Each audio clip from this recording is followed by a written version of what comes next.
వేదికను అలంకరించినటువంటి పెద్దలు, ఈనాటి సమావేశానికి ముఖ్య అతిథిగా విచ్చేసినటువంటి చంద్రకుమార్ గారు, వేదికను అలంకరించినటువంటి ప్రముఖులు, సోదరి సోదరులారా, ఈరోజు ఏదైతే భారత రాజ్యాంగం 1950 జనవరి 26వ తేదీన అమల్లోకి వచ్చిన తర్వాత ఈ దేశంలో ఉన్నటువంటి ప్రజలందరూ కూడా భారతీయులే అని ప్రకటించడం జరిగింది.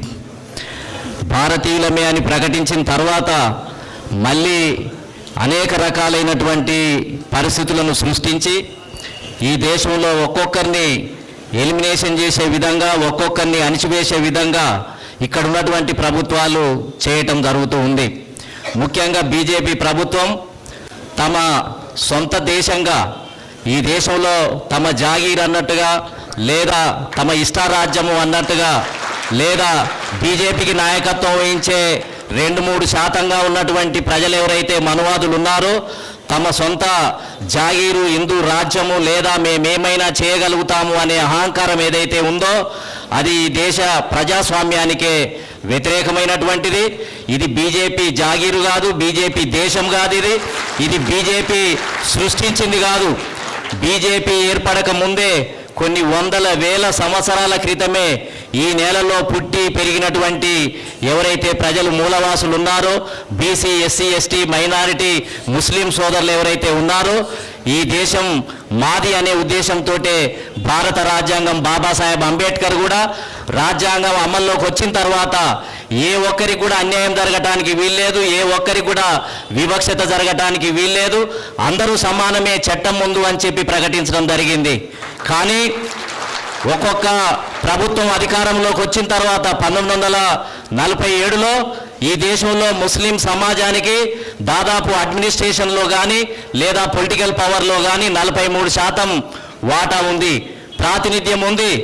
కానీ ఈ దేశానికి స్వాతంత్రం వచ్చిన తర్వాత దాదాపు 70 సంవత్సరాల తర్వాత కనుక చూస్తే ముస్లిం సమాజాన్ని ఏంటిది అని అంటే అడ్మినిస్ట్రేషన్లో, విద్యా ఉద్యోగ రంగాల్లో 3%కి తగ్గేటట్టుగా ఇక్కడ ఉన్నటువంటి పాలకులు చేయటం జరిగింది. 3%, 43% నుంచి 3% వరకే ఈరోజు విద్యా ఉద్యోగ రంగాల్లో ప్రాతినిధ్యం కలిగేటట్టుగా ఈ దేశాన్ని పరిపాలించినటువంటి పాలక వర్గాలు, అగ్రవర్ణాలు ఏంటిది అని అంటే దీన్ని దిగదార్చడం జరిగింది.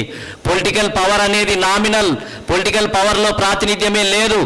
ఈ దేశంలో ఉన్నటువంటి కాంట్రాక్ట్లలో కానీ, సంపదలో కానీ ముస్లింలకు ప్రాతినిధ్యమే లేకుండా ఒక్కొక్కటి ఏంటిది అని అంటే వాళ్ళను నామమాత్రమైనటువంటి ప్రజానీకంగా మార్చినటువంటి చరిత్ర ఈ దేశ పాలకులు వరుసగా చేస్తున్నటువంటి పరిస్థితి. అంటే ఈ దేశంలో ముస్లిం సమాజం జీవిస్తున్నారు అని అంటే వాళ్ళ రెక్కల కష్టం మీదనే, కాయ కష్టం చేయటం ద్వారానే, వాళ్ళు పొద్దంతా కూడా బండ చాకిరి పనులు చేయటం ద్వారానే, అరటి పనులు అమ్ముకోవటం ద్వారా, లేదా మెకానికులుగా, లేకపోతే పంక్చర్ చేసే వాళ్ళుగా, బండ చాకిరి పనిచేసే వాళ్ళుగా వాళ్ళ సొంత సంపదతోటి, వాళ్ళ సొంత సంపాదనతోటి జీవిస్తున్నటువంటి వాళ్ళే. బడ్జెట్లో వీళ్ళ కేటాయింపులు లేవు. ఈ దేశంలో ఏ రంగం ద్వారా వీళ్ళ కేటాయింపులు లేరు. కనీసం మేము అయినప్పటికీ కూడా ఈ దేశంలో మేము పౌరులమే, ఈ దేశం మాది, ఈ నేల మాది, అందరితో కలిసి మేము భారతీయులుగానే మేము కొనసాగుతున్నాము అని చెబుతుంటే చివరికి దాన్ని కూడా దక్కకుండా చేయటానికి అనేక రకాలైనటువంటి కుట్రలు అందుతున్నటువంటి పరిస్థితి కొనసాగుతూ ఉంది.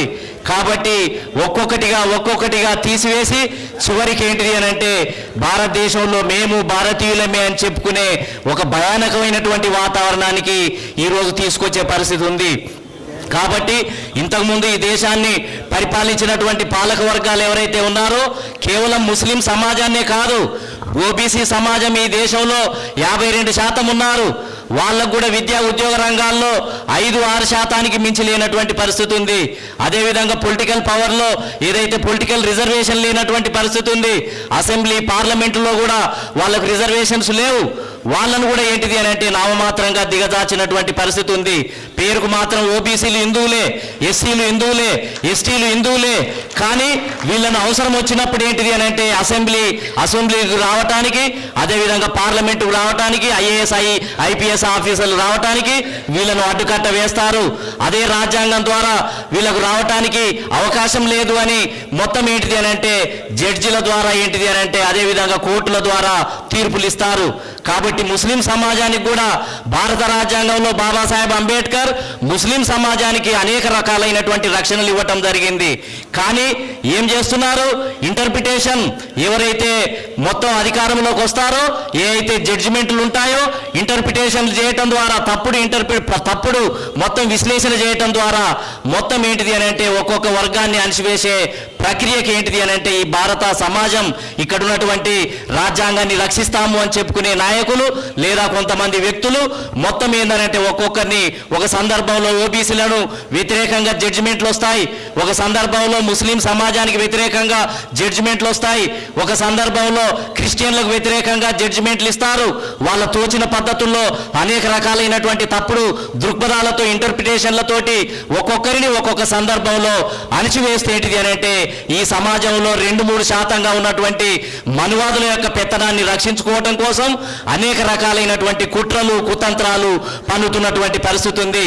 మీకు తెలుసో తెలియదో 1947 వరకు కూడా ముస్లిం సమాజానికి ఈ దేశంలో రాజకీయ రిజర్వేషన్లు ఉన్నాయి, పొలిటికల్ రిజర్వేషన్లు ఉన్నాయి, విద్యా ఉద్యోగ రంగాల్లో రిజర్వేషన్లు ఉన్నాయి. ఈ భారతదేశానికి మొదటిసారిగా రిజర్వేషన్లు అందించినటువంటి వాళ్ళు ముస్లింలే. 1909లో మింటో మార్లే రిఫార్మ్స్ ద్వారా మొదటిసారిగా బ్రిటిష్ కాలంలో ముస్లింలకు ఏంటిది అని అంటే విద్య ఉద్యోగ అసెంబ్లీ పార్లమెంటులో ఏంటిది అని అంటే రిజర్వేషన్లు కల్పించినటువంటి చరిత్ర ఉంది. కానీ 1947 తర్వాత కొత్త రాజ్యాంగం అమల్లోకి వచ్చినప్పటికీ అప్పుడు ఎవరైతే పాలకులుగా ఉన్నారో, అప్పుడు ఎవరైతే అధికారంలో ఉన్నారో వాళ్ళు ఏంటిది అని అంటే మొత్తం దేశ విభజన జరిగినటువంటి సమయంలో తర్వాత ఏంటిది అని అంటే ఈ రిజర్వేషన్స్ అన్నిటిని కూడా తీసివేసి కేవలం ఏంటిది అని అంటే భారతదేశంలో ఒక నామమాత్రమైనటువంటి పౌరులుగా, కేవలం కాయ కష్టం చేసే పౌరులుగా దిగజార్చినటువంటి సంస్కృతి ఈనాడున్నటువంటి పాలకులది, ఈ ప్రభుత్వాలది. కాబట్టి ఈ సమాజం ఏంటిది అంటే చివరికి ఎస్సీ ఎస్టీ బీసీ మైనార్టీలు ఏ విధంగానైతే హిందువులని చెబుతూ అంచివేస్తున్నారో హిందువులలో ఏంటిది అంటే అగ్రవర్ణాలు ఏంటిది అంటే ఈ దేశాన్ని శాసిస్తున్నారు. హిందూ బీసీలకు ఈ పాలనలో సంబంధం లేదు, హిందూ ఎస్సీలకు ఈ పాలనలో సంబంధం లేదు, ఈ నిర్ణయాలలో సంబంధం లేదు. కేవలం ఏంటిది అంటే హిందూ అగ్రవర్ణాలు కొంతమంది ఉన్నటువంటి వాళ్ళు ఎవరైతే ఉన్నారో వాళ్ళు మాత్రమే చాలా చాకచక్యంగా పకడ్బందీగా కుట్రలు కుతంత్రాలతోటి ఎలిమినేట్ చేస్తూ ఒక్కొక్కరిని ఒక్కొక్క సమయంలో అణిచివేయటానికి వాళ్ళు కుట్రలు పన్నుతున్నారు. మనం నిరసనలు వ్యక్తం చేస్తే లేకపోతే అనేక మీటింగులు పెడితే ఎవరు భయపడే పరిస్థితి లేదు. బీసీలు ఎన్నో మీటింగులు పెట్టాం, దేశవ్యాప్తంగా తిరిగాం. కాన్శీరామ్ గారు లాంటి వ్యక్తులు ఓట్ హమారా రాజ్ తుమారా నై చలేగా అనే నినాదం ఇచ్చాడు. మొత్తం ముస్లిం సమాజాన్ని సమీకృతం చేయడానికి మొత్తం ఎస్సీ ఎస్టీ బీసీలతో 85% అని చెప్పారు. కానీ వీళ్ళంతా కూడా ఇప్పుడున్నటువంటి పాలక వర్గాలు మొత్తం ఏదో రకంగా ఏంటిది అంటే అణిచివేయటానికి మనందరినీ కూడా ఏంటిది అంటే బానిసలుగా ఓట్లు వేసుకునే వాళ్ళలాగా పొలిటికల్ స్లేవ్స్గా మార్చారు. కేవలం ఒక జీవోత్సవం లాగా మొత్తం జీవం లేనటువంటి వ్యక్తులుగా మార్చి వాళ్ళను జెండాలు మోయటానికి, ఓట్లు వేయటానికి, వాళ్ళ పార్టీలో పనిచేయటానికి ఈ ఎస్సీ ఎస్టీ బీసీ ముస్లిం సమాజాన్ని ఏంటిది అంటే ఉపయోగించుకునే ఒక ఎత్తుగడ రీత్యా దీన్ని పరిపాలిస్తుంది. మనం అనేక సందర్భాల్లో మనమే మోసపోస్తున్నాం. మనకు శత్రువు ఎవరో తెలియకుండానే పనిచేస్తున్నాం, మనకు మిత్రులు ఎవరో తెలియకుండానే పనిచేస్తున్నాం. ఆపద వచ్చినప్పుడు మాత్రమే మనం అరుస్తున్నాం, చేస్తున్నాం, గొంతును విప్పుతున్నాం. మళ్ళా తీరా పోయిన తర్వాత కొద్దిగా పక్కకు పోయేటప్పటికీ మళ్ళీ శత్రువులతోటి మిలాఖత్ అవుతున్నాం.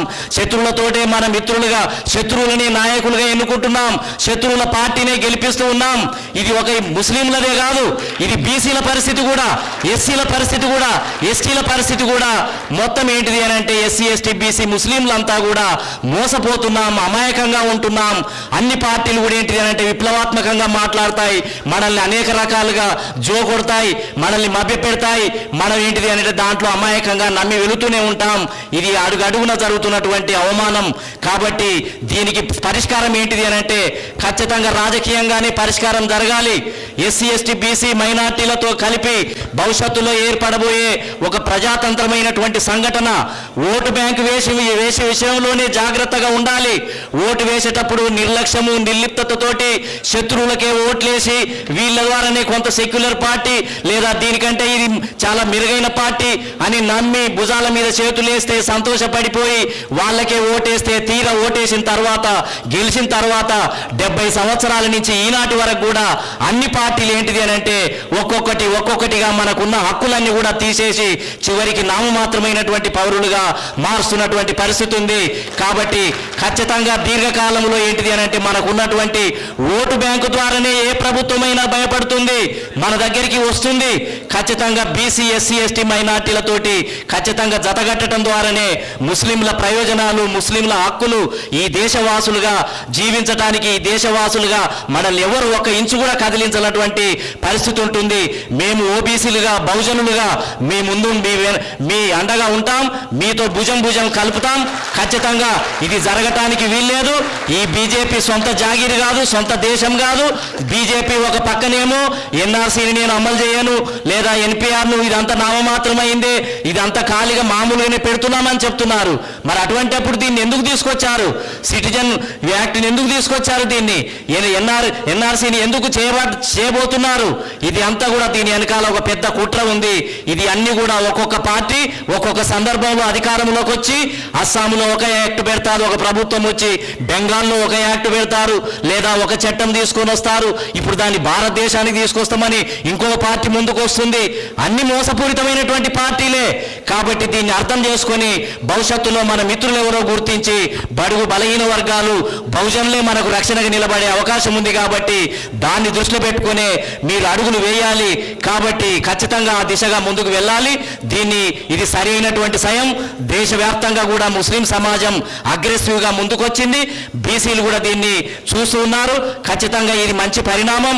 రాబోయే కాలంలో ఖచ్చితంగా మనం అధికారంలోకి రావడానికి, కొత్త చరిత్రను సృష్టించడానికి ఇది ఉపయోగపడుతుంది అని చెప్పి భావిస్తూ నాకు ఈ అవకాశం ఇచ్చిన మీ అందరికీ కూడా కృతజ్ఞతలు తెలియజేస్తూ సెలవు తీసుకుంటున్నాను. జై పూలే, జై భీమ్, జై భారత్.